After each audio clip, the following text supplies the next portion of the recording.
আজ আমি বানিয়ে ফেলছি সরষে শাক রান্না। হ্যাঁ বন্ধুরা, আসসালামু আলাইকুম বন্ধুগণ। তাজ ভিলেজ ফুডে আপনাদের সকলকে স্বাগত। আশা করি আপনারা সকলেই ভালো আছেন। আজ আমি আর একটা নতুন ভিডিও নিয়ে হাজির হয়েছি।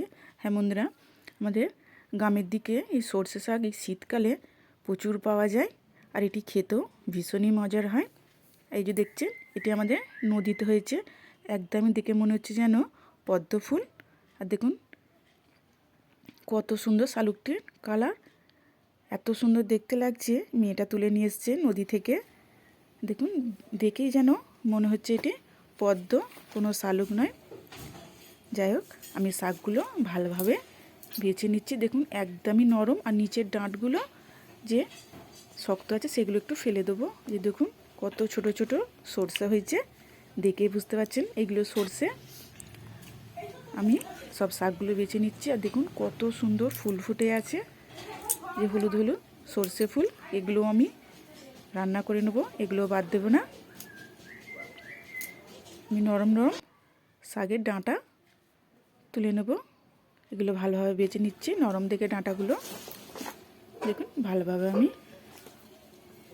শাকগুলো বেছে নেব। আর এটি খেতে ভীষণই মজা হয়।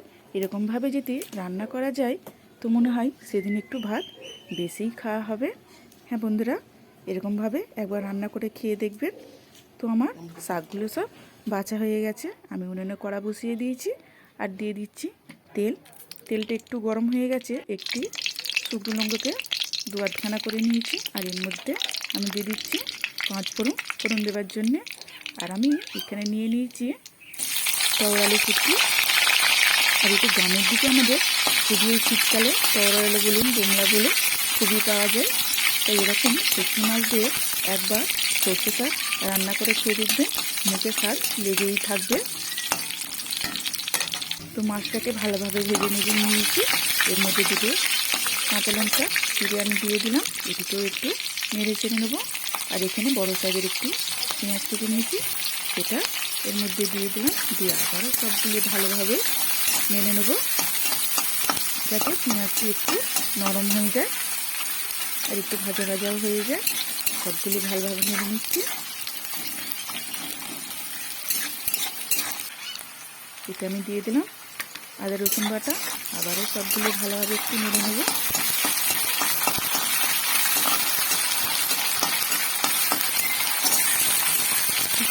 ভালোভাবে নেড়ে চেড়ে এর মধ্যে আমি দিয়ে দেবো দুটো মাঝারি সাইজের আলু নিয়েছি। আলুটিকে আমি কুচিয়ে নিয়েছি, এর মধ্যে দিয়ে দিলাম। দিয়ে আবারও আলুটি এর মধ্যে ভালোভাবে নেড়ে চেড়ে নেব। আর আমি এখানে নিয়েছি বেগুন। বেগুনটাকে ডুমো করে কেটে নিয়েছি। এর মধ্যে আবারও সবগুলো নেড়ে নেব। এর মধ্যে এবার একে একে আমি সব মশলা দিয়ে দেবো। দিয়ে দিলাম নুন, আর দেবো হলুদ গুঁড়ো, আর দিয়ে দেবো লঙ্কার গুঁড়ো। দিয়ে সব মশলাগুলি আবারও কষে নেব। আর এখানে দিয়ে দিচ্ছি জিরে গুঁড়ো। দিয়ে সবগুলি ভালোভাবে কষে নেব, যাতে মশলাগুলো পুড়ে যায়। এর মধ্যে দিয়ে দেবো অল্প একটু পানি। দিয়ে ভালোভাবে নেড়ে চেড়ে এটিকে নেড়ে নেব।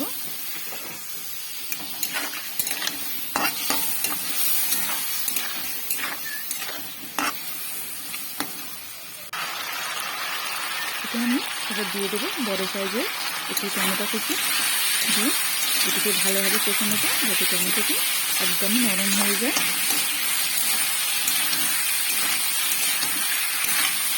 এটি কষতে কষতে দেখুন টমেটোটা আমার কতটা নরম হয়ে গেছে।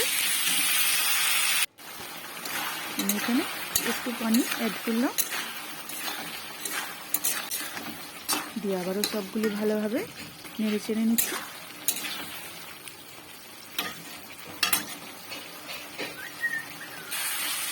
এটি নাড়তে নাড়তে আলুটি আমার অনেকটাই সেদ্ধ হয়ে গেছে।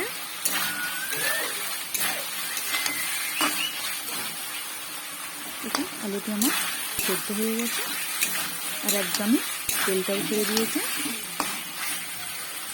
এবার আমি এর মধ্যে যে শাকটি ভালোভাবে বেছে নিয়েছিলাম এটাকে ভালোভাবে কুচিয়ে নিয়েছি, এর মধ্যে দিয়ে দিলাম শাক।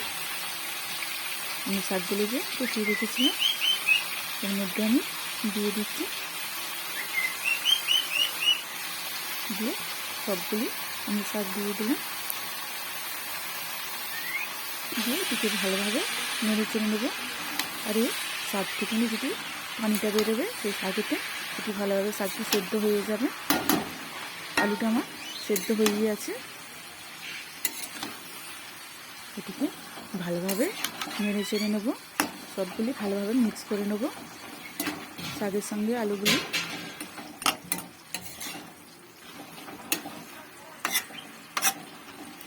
সব ভালোভাবে মিক্স করে নিচ্ছে।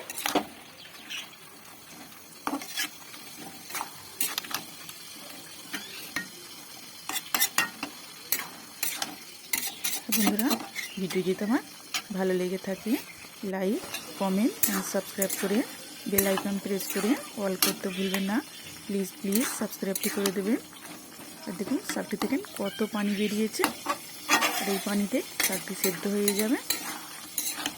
আর এটিকে ভালোভাবে মিক্স করে নেব আলুর সঙ্গে শাকগুলি। দেখুন কতটা মাখা মাখা হয়ে গেছে। আর আলুগুলোকে একটু ভেঙে নেব, যেগুলো একটু গোটা গোটা হয়ে আছে। দেখুন এটি কত সুন্দর দেখতে লাগছে। এটি রুটি বলুন গরম ভাতের সঙ্গে ভীষণই ভালো লাগবে। একদমই মাখা মাখা হয়ে গেছে। দেখুন কত সুন্দর দেখতে লাগছে, তাই না? একদমই মাখা মাখা আর কত সুন্দর লাগছে। ব্যাস আমার রেডি হয়ে গেল সরষে শাক রান্না। হ্যাঁ বন্ধুরা, একবার হলো এরকমভাবে সরষে শাক রান্না করবেন আর আমাকে কমেন্টে জানাবেন কেমন হয়েছে। ব্যাস রেডি। কত লোভনীয় হয়েছে।